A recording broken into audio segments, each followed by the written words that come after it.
evening and welcome to Nationwide on the network service of the Nigerian Television Authority. I'm Ayodeji Makinde. Remember, you can follow this news broadcast live on our website at nta.ng/live and on YouTube channel NTA News Online. You can also visit our Twitter handle at NTA News Now, Facebook pages at NTA Network News, and Instagram at NTA Network for more news updates. Let's begin by telling you that Vice President Yemi Osinbajo is in Arusha, Tanzania, to attend the formal opening of the 2022 Judicial Year of the African Courts for Human and People's Rights. The Vice President has been designated as the guest speaker at this inaugural event, to be attended by leaders from across the continent and beyond. Vice President Osinbajo will speak on the theme, "The African Courts and the Africa that we want." The African Courts on Human and People's Rights was established pursuant to the protocol to the African Charter on Human and People's Rights on the establishment of an African Court on Human and People's Rights, adopted in Ouagadougou, Burkina Faso on the 9th of June 1998. While in Tanzania, the Vice President will also hold bilateral talks with his counterpart, Dr. Philip Isdo Mpango. The Vice President is expected back in the country on Tuesday, 1st of March, 2022. To some electoral matters now, the Independent National Electoral Commission, INEC, has declared Jude Ngaji of the All Progressives Congress, APC, as the winner of the by-election for Ogoja Iyala Federal Constituency of Cross River State. Oba Isent reports that INEC returning officer Edo John, who declared the results, says Jude Ngaji of the APC polled 22,778 votes to defeat his closest contestant, Mike Usibe of the PDP, who scored 20,590 votes.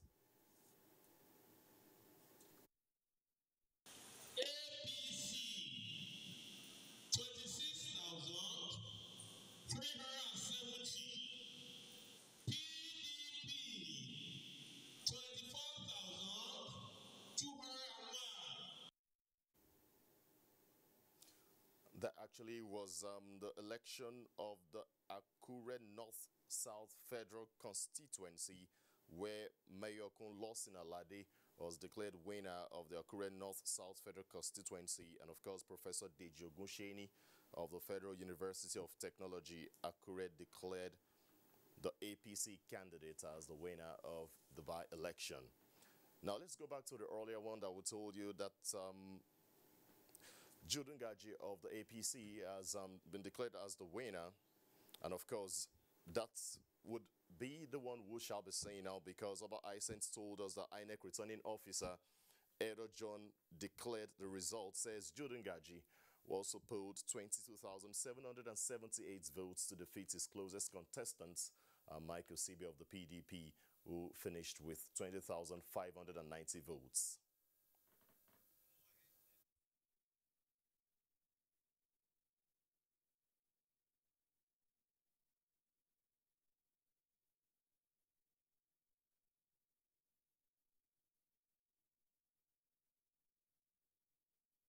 Ngaji Jude Ogbeche of APC, having satisfied the requirements of the law, is hereby declared the winner and is returned elected. Let's move on and tell you that the Independent National Electoral Commission, INEC, has declared APC candidates Blyden Amajirowu as winner of the Unga State constituency by-election in Imo State. Faith Igwilo reports that the APC candidate polled 9,248 votes to defeat his closest rival, Jeff Owachuku of the People's Democratic Party. Announcing the results, the INEC returning officer for the Ngokbala State constituency by-election, Professor Dennis Ako of the Ales Ekweme Federal University, Ebonyi State, notes that elections held across 11 wards in the constituency. He says while a total of 17,280 votes out of the total votes cast were declared valid, the APC pulled the highest number of 9,248 votes, followed by the PDP, which pulled 7,161 votes. Emetu C. Kenneth Okani of APC, having satisfied the requirements of the law, is hereby declared the winner and is returned elected. 11 political parties participated in the by-election to fill the Ngopala State constituency seat declared vacant by the Speaker due to alleged inability of the occupant to fulfill his legislative duties. In Owerri, Faith Igwilo, NTA News. Let's move on from by-election stories and tell you that the 27th of February is the World NGO Day, dedicated to recognize and honor non-profit-making organizations, donor agencies, individuals, and groups committed to selfless service to humanity for development. In this report, Elizabeth Omorui examines the contributions to governance and challenges they face in service delivery in Nigeria. In 2014, there was a proclamation that 27th of February every year should be a day for the NGO community worldwide. This international recognition of NGOs stemmed from their efforts since the 18th century, when the world witnessed several humanitarian crises. The formation of the United Nations in 1945 shifted conversations from the use of military power to propagating sustainable peace through dialogue to bring succor to the weak in societies.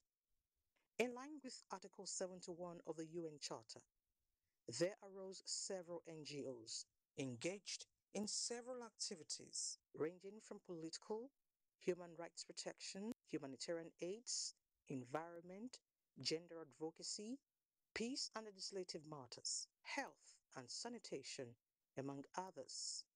Jake Epele, founder of the Albino Foundation, is a critical actor whose passion to changing lives transcends color or race.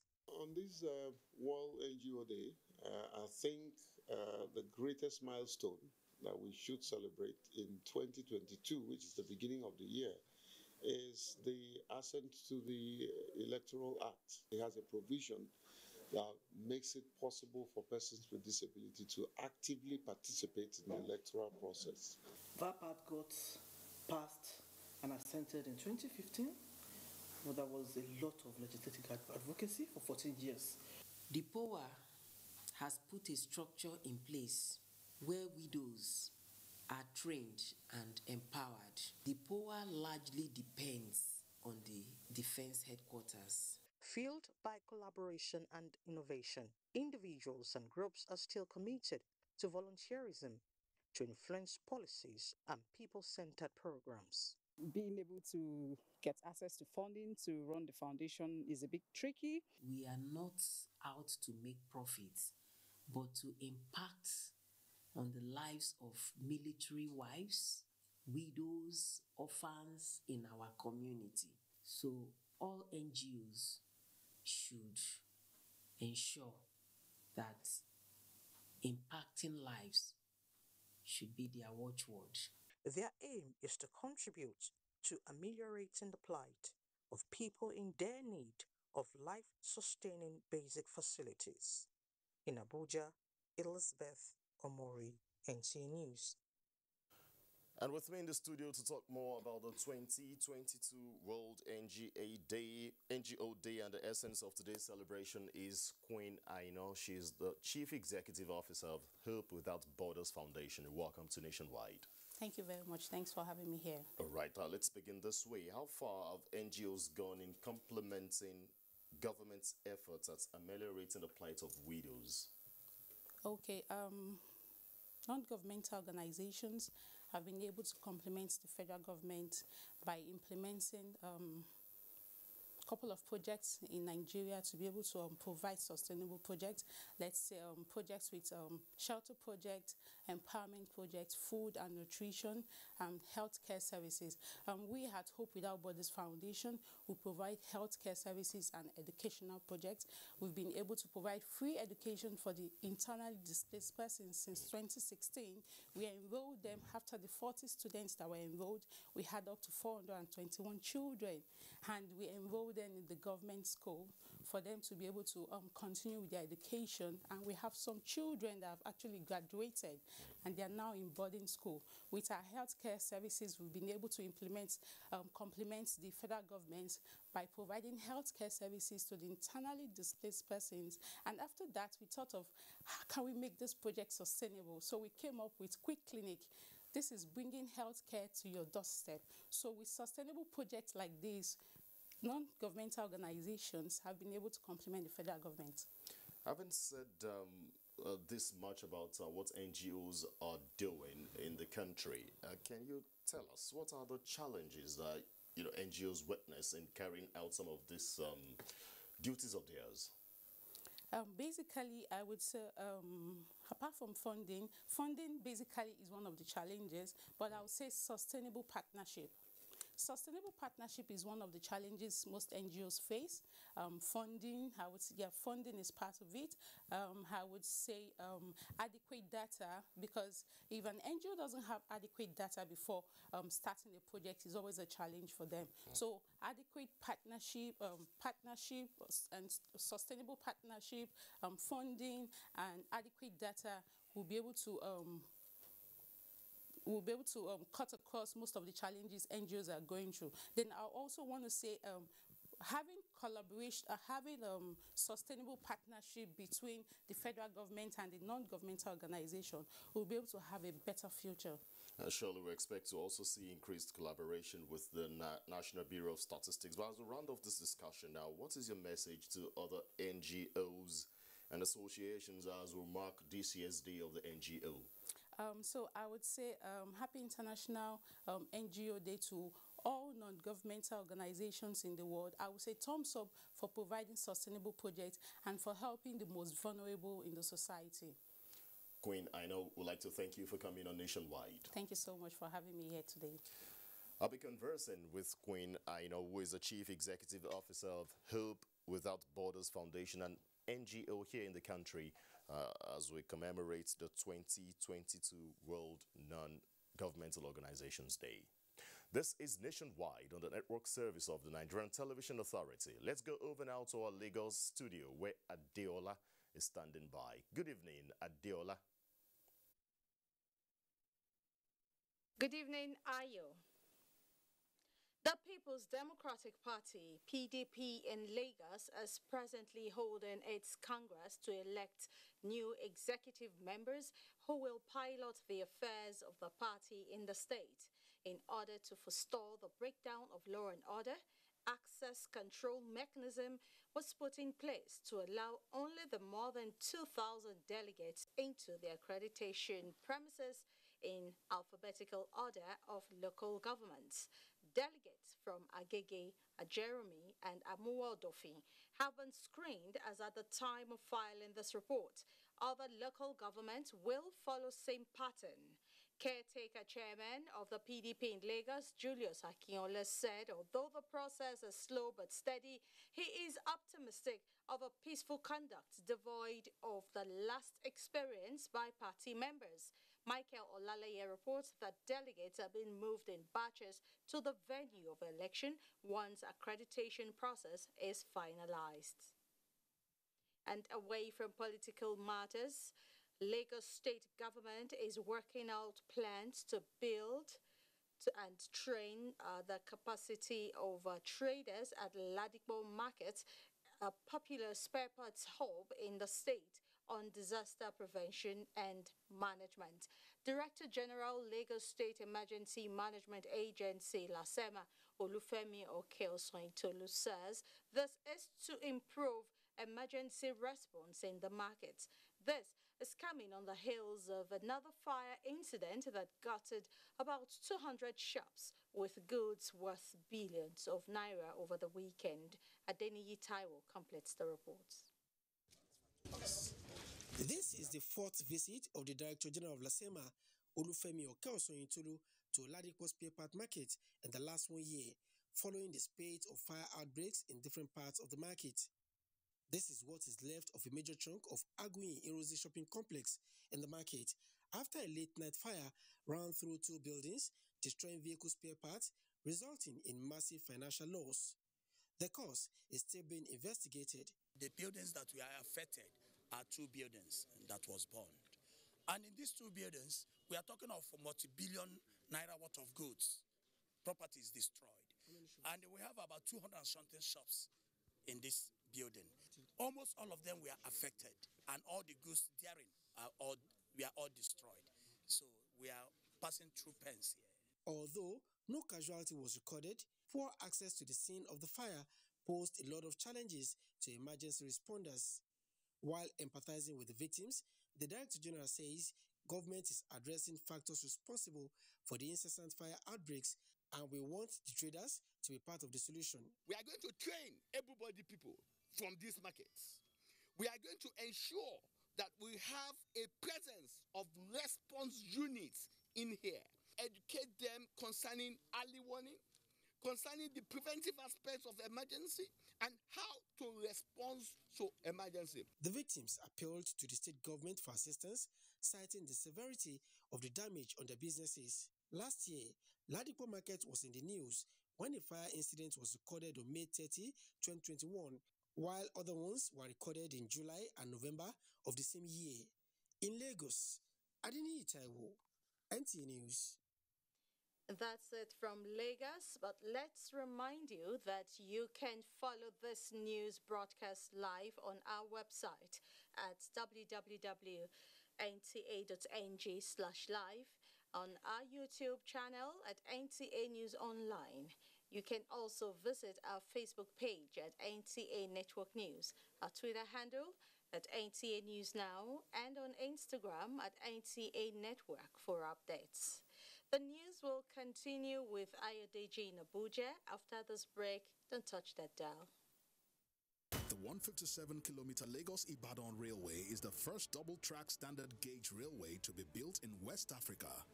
The Mobolaji Johnson train station is a masterpiece, an infrastructure that is gradually becoming an iconic building in Lagos State.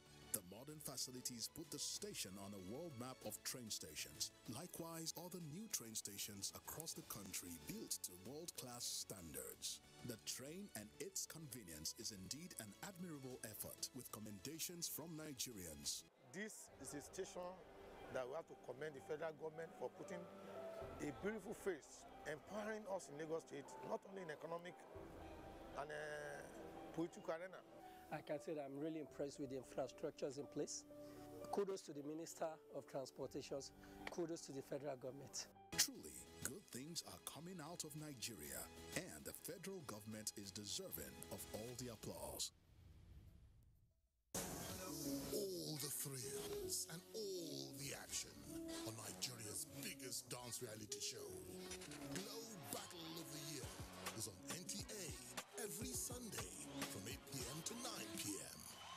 Candidates who are interested in gaining admission into NTA TV College, JOS, for the 2021-2022 two-year National Innovation Diploma Program are to apply for admission through the Joint Admissions and Matriculation Board, JAMB. Courses available for application include film and television production, broadcast journalism, and television engineering technology. Such candidates must have a minimum of 5 O-level credits in relevant subjects, including English language and mathematics. For inquiries, please call 0803-079-5335 or 0806-980-9807.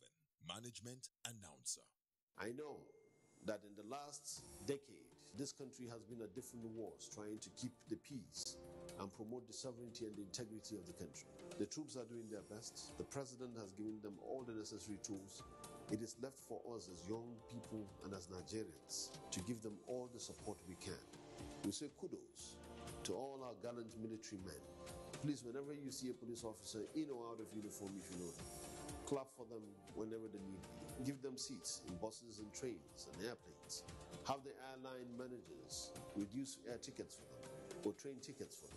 show them that we appreciate what they do, and show their families that there is something right and honorable and truly remarkable about wearing a uniform and going into the bushes and the forest to fight enemies of this country that are hell-bent in bringing your life to an end. It's a very tough time, but we have to all put our hands together. Please support our troops and support our police officers. Our pastors, our imams, in every church, in every mosque, please realize that in the course of praying for peaceful and transparent elections, we all have duties beyond prayers. If we want a stable society before, during, and after the elections, what should you be saying to those that worship with you? All Sundays and all Fridays, you are saddled with the responsibility of bringing up good generations. It is therefore your duty to both man and God to ensure peace all the time, no matter about elections alone. People talk to people and people listen. Talk to your followers. Make them listen to ensure peaceful 2023 elections. This message is from the National Orientation Agency.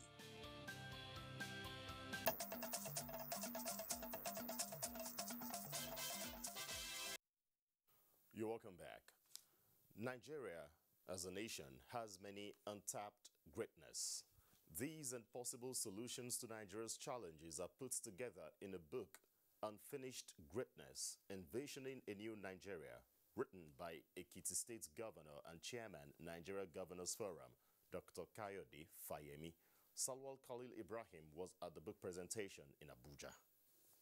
It is a congregation of nationalists who believe in the greatness of the country against all odds.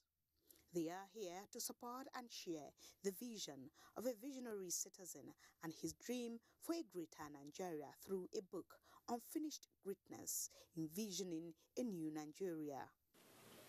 So it is a combination of people of vision, intellect, and practice, experience, record of achievement in public service that, in my view, qualifies people for leadership. This occasion symbolizes the role, the active participation of an academician in governance. There's no doubt this is a welcome development. I would like you all to live here believing that it is Nigeria and that you can contribute to make it even greater than what it is today. We seek a consistency of leadership and of vision that can enable us to turn the corner against underdevelopment and achieve the greatness for which we have all of the endowments. The ideas in this 10-chapter literature by Ekiti State Governor and Chairman, Nigerian Governors Forum, Dr. Kayode Fayemi, encapsulate the roadmap for peace and sustainable development for Nigeria and the African continent. Nigeria will surely fulfill destiny and do so as a united country, built on justice, built on freedom, and on equity and the rule of law. Salwa Khalil, NTA News. Russian troops have entered Ukraine's second largest city, Kharkiv, where street fighting is now taking place. Strikes target Ukrainian oil and gas facilities, igniting a depot near the capital, Kiev.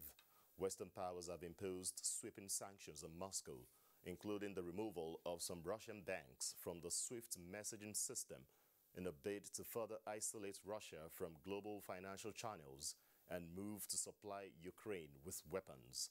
President Volodymyr Zelensky says Ukraine is ready for peace talks, but not in Moscow's preferred venue of Belarus.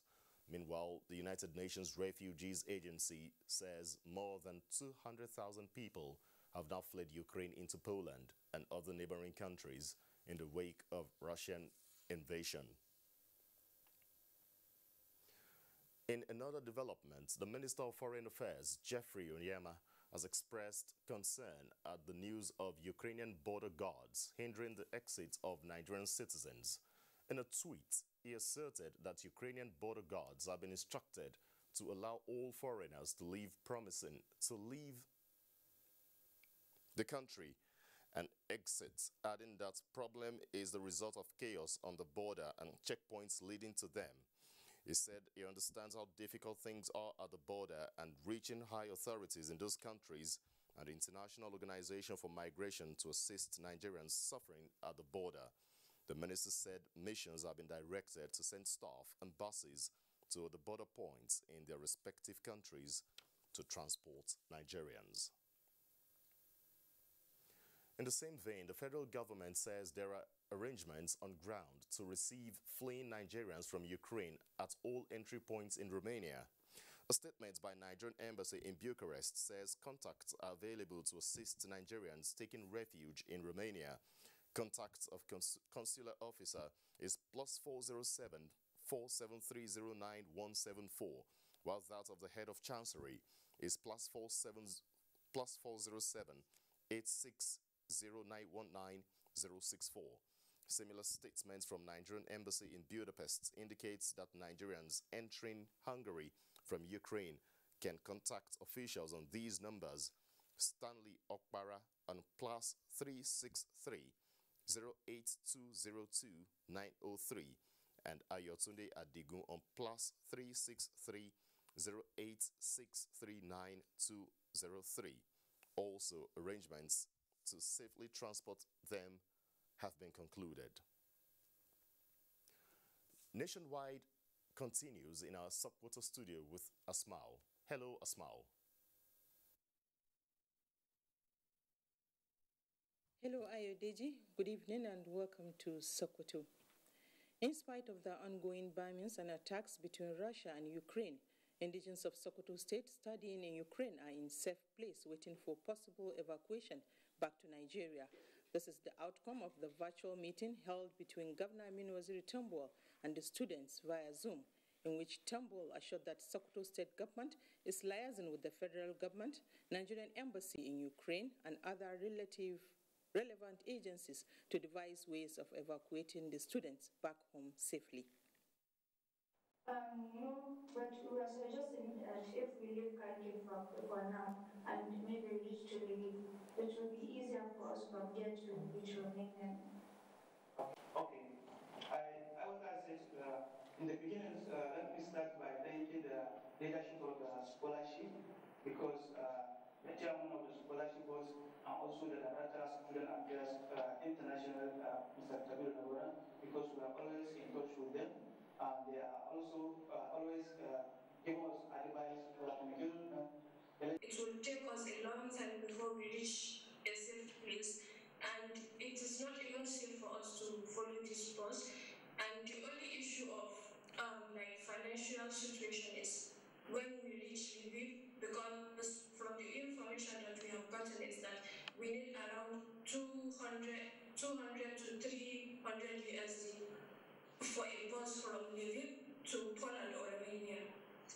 Also his office when he was having meeting with the Ukrainian ambassador, the Russian ambassadors, all with regard to how Nigerian students, not just the Sokoto State students, will be safely evacuated out of the danger zone and take them to the nearest border towns where they can exit Ukraine. As soon as they arrive at any of the four border towns,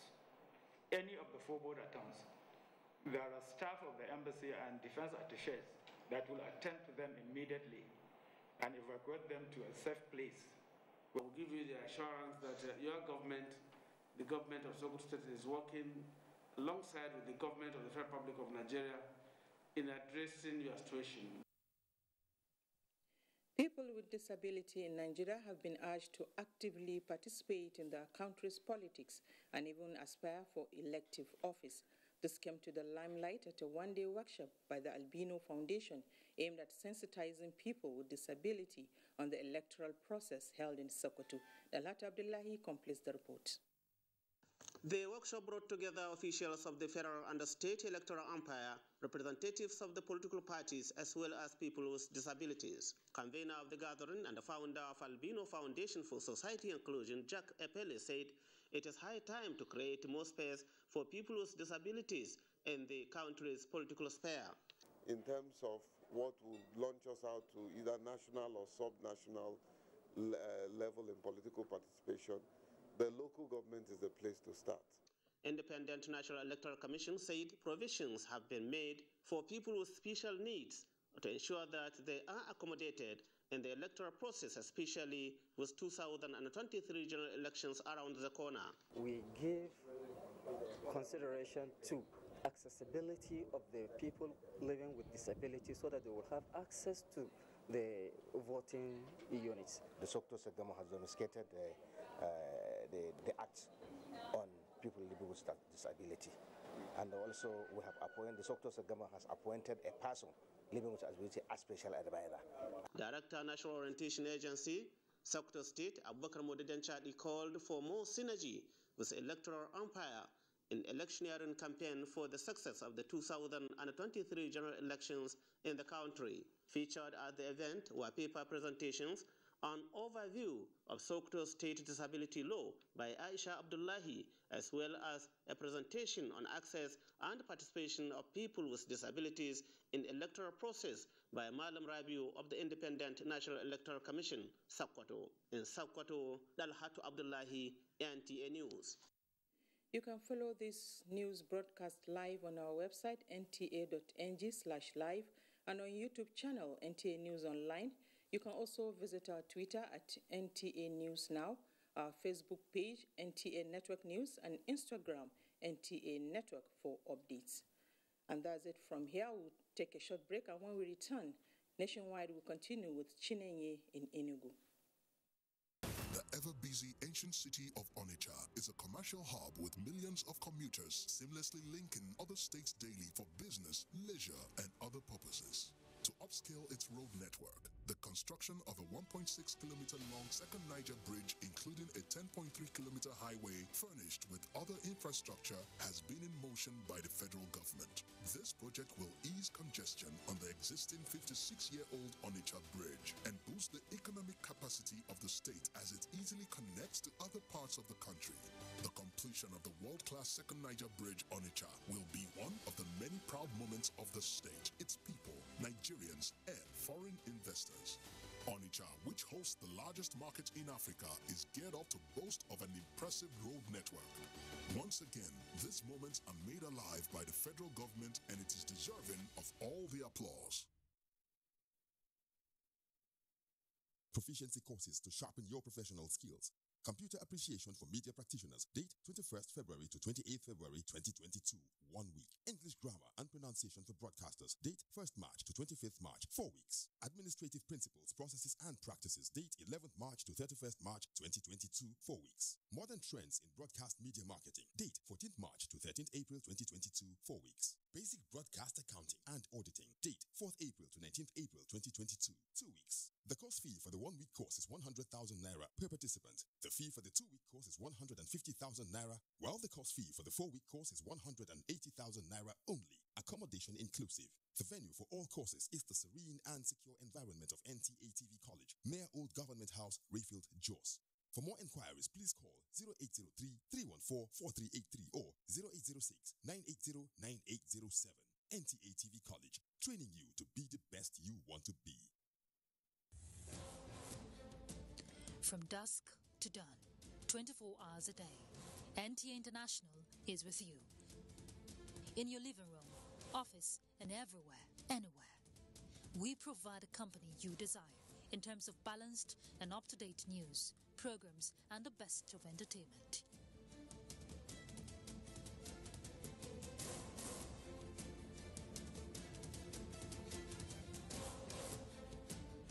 Tune in to DSTV channel 251, GoTV channel 91, Freeview channel 264, or live streaming via www.visiontv.co.uk.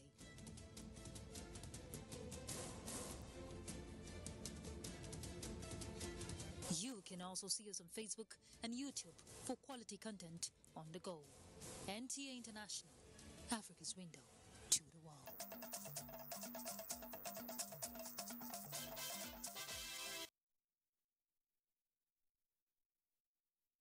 Thank you so much for staying on. Welcome to Enugu.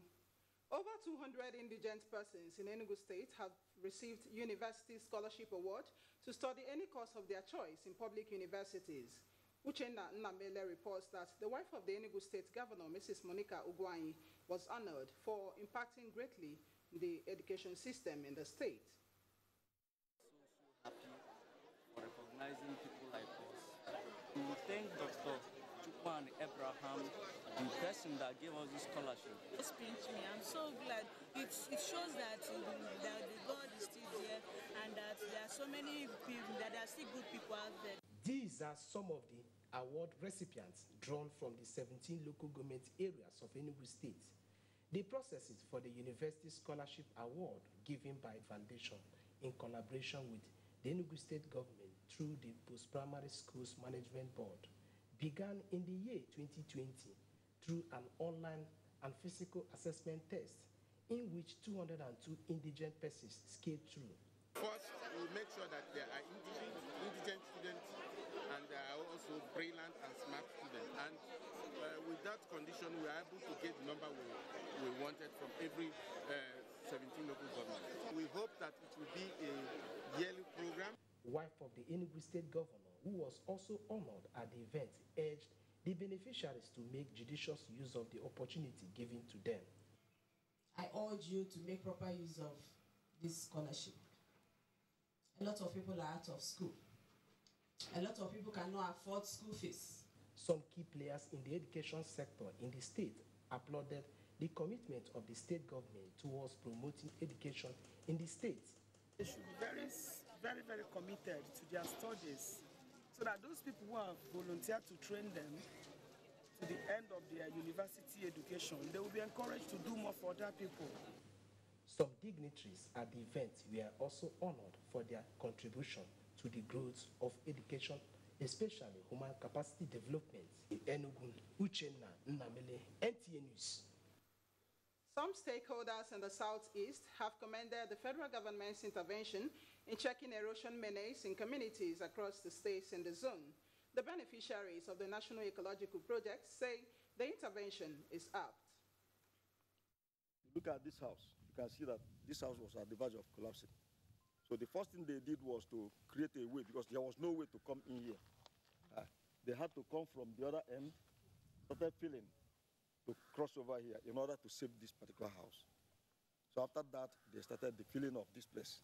They are the ones who fill this place. In fact, this place was as deep as what you are seeing there. Mr. Tony Oji is one out of many Nigerians living in states in the southeast zone that have benefited from the federal government's Ecological Fund project.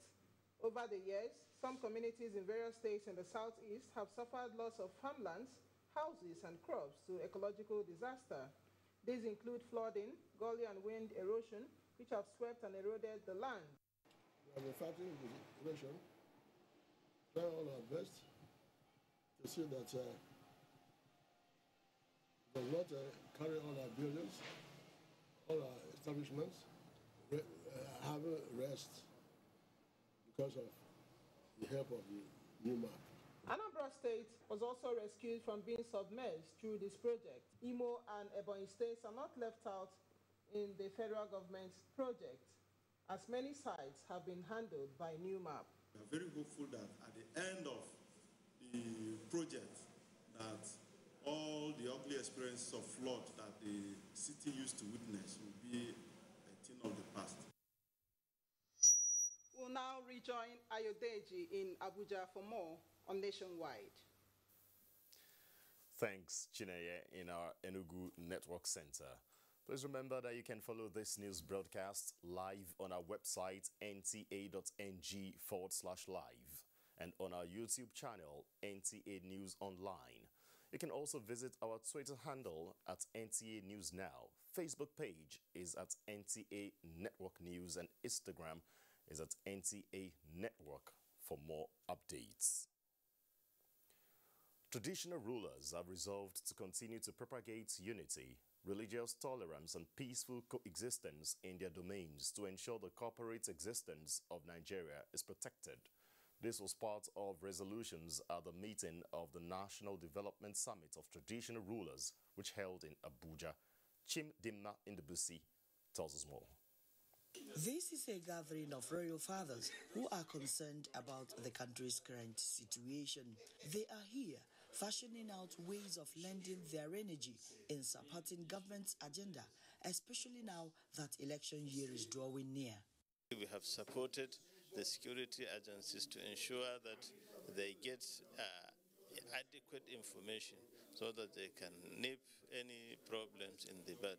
So our meetings, our aim is to continue giving this cooperation. People are coming together to say, what do we do to see that our various kingdoms and domains are protected and sensitize our people from any election violence. Traditional relationship is a major avenue to unite this country and bring peace. The traditional rulers are also making some demands they feel will solidify their roles. The role of traditional rulers should be enshrined in the Constitution of the Federal Republic of Nigeria.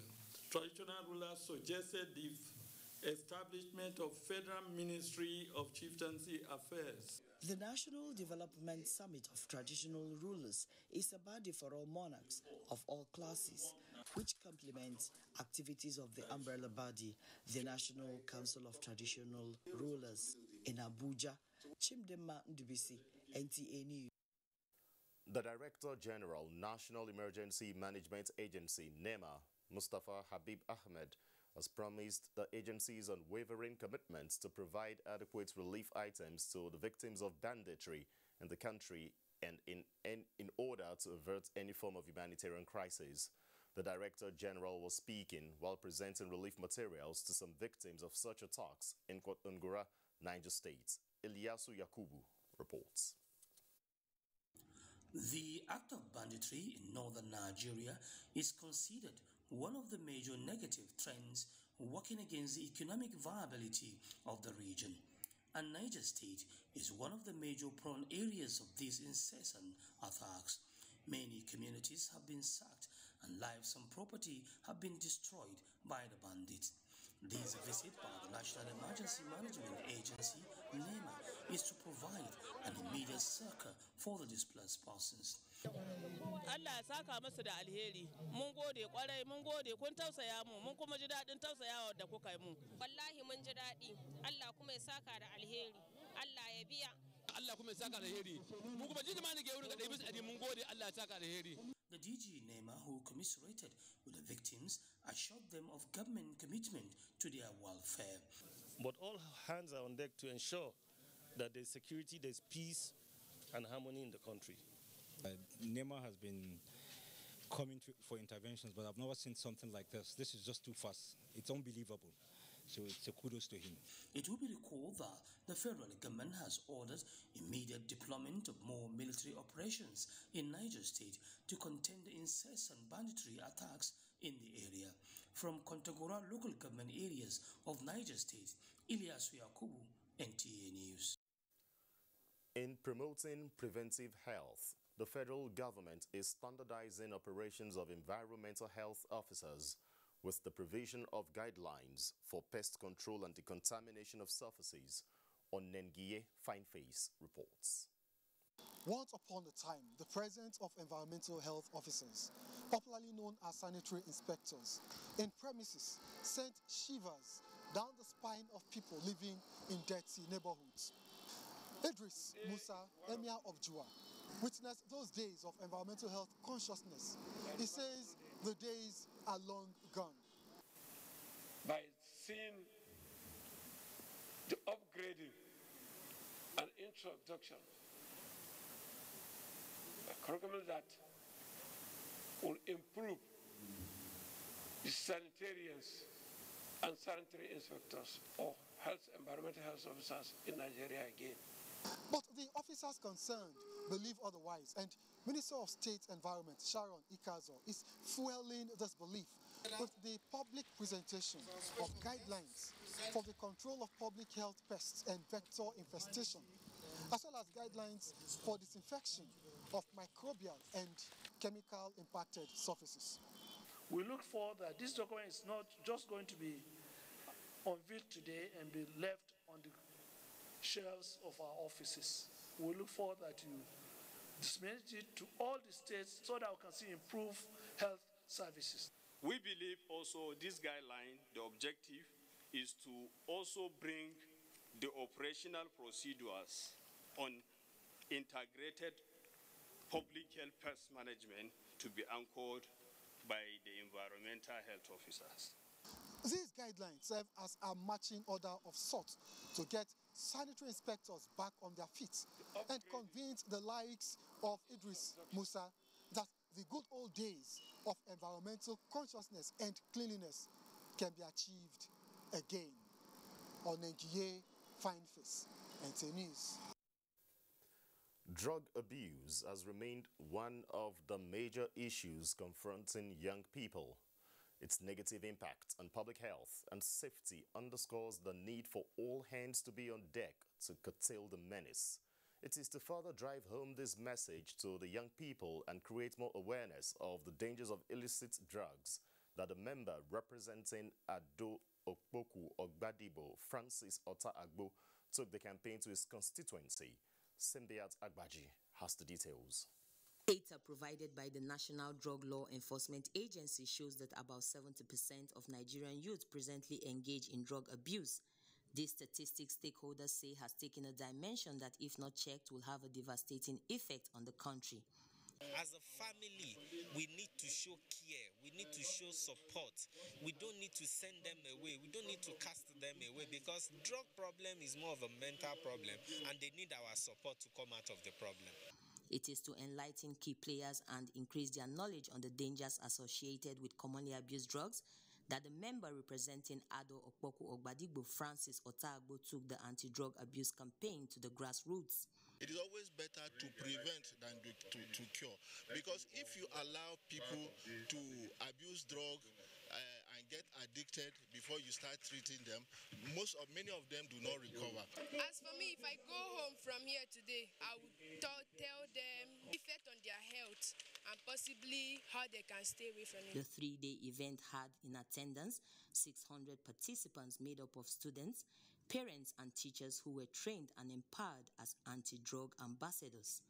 Simbiat Agbaji, NTA News.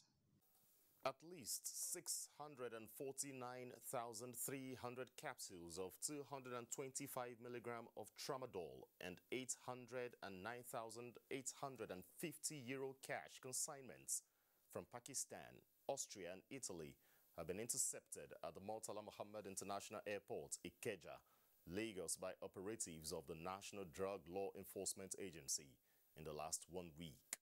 Besides the intercepted consignments at the airport, the agency also recovered over 1,000 kilograms of cannabis and tramadol capsules in the operations conducted in Kano and Adamawa states, as well as the FCT.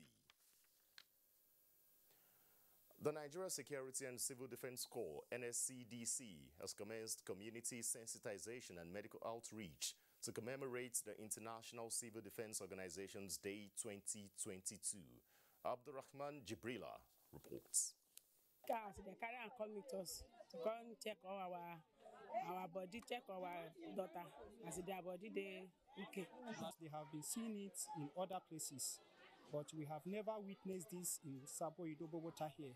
So he's very, very happy for this kind of program. These are some of the beneficiaries of the medical outreach in Sabon Ido community in the FCT.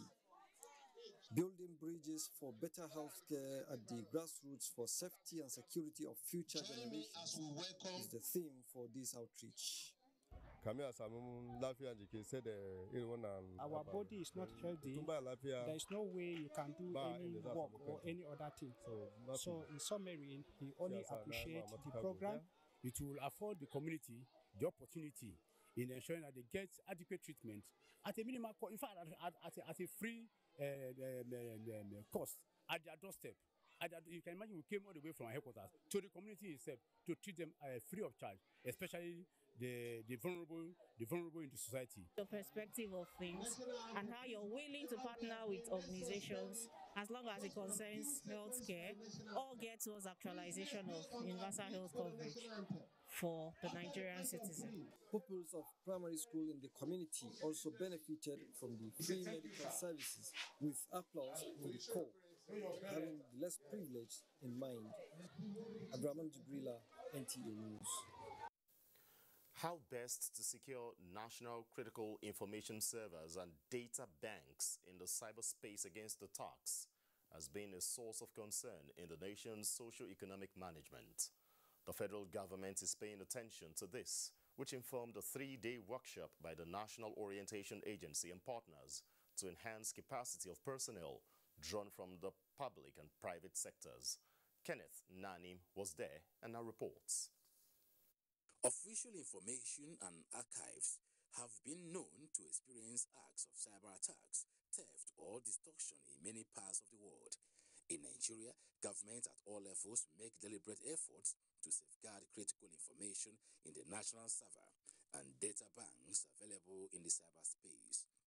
Every ministry, department and agencies of government has therefore adopted the practice, but the workshop identified digital illiteracy, infrastructure deficit, inaccessibility and high cost of ICT deployment amongst other issues to have exposed weaknesses of these institutions as they become prone to cyber attacks. With programs like this, organizations and agencies will get to know the importance of running on ICT and cyber security, because that's the in thing now. This workshop focuses on minimizing the vulnerability and exposure to hackers and other leakages through the improvement of cyber security.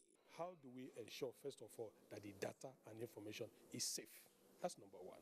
Then number two is, how do we ensure that people who have untoward motives, people who have bad motives, we call them hackers, that they are not able to hack into our system and take our information away. In the build-up to the NSAS protest, we had cyber security attacks, as a result of which government institutions are advocating upping our security awareness, cyber security awareness in this regard. When we go back, we build on our data to preserve it.